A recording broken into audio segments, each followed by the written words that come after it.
Hello guys, in today's video, I'm gonna show you how you can easily reduce the MP4 size file without losing any of the quality. Let's begin. First, open your favorite browser. I have Chrome, and I want you to look for Handbrake, all right? Click on the very first link, this website, all right? Then we just need to download the application. So go click on Downloads tab, and click on Download exe installer. All right, it may take a few seconds. Just click on Save.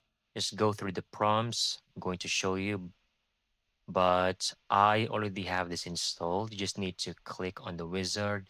Okay, authorize everything. And once done, you should already have this on your desktop over here. Double click on it to open the application. And this is what it looks like. Click on File so you can choose the video you would like to work on. I'm just going to select one over here.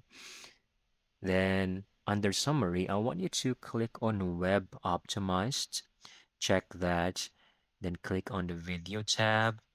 Make sure under Frame Rate, it is selected as same as the source. All right. Now, pretty much that's the only thing you need to do. Under preset, of course, you can easily modify the resolution of your video, but in general, that should be fine. The preset is good to go, same as your video.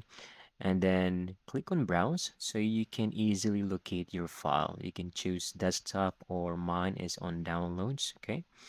So, of course, rename your file. For example, I'm just going to choose video 01.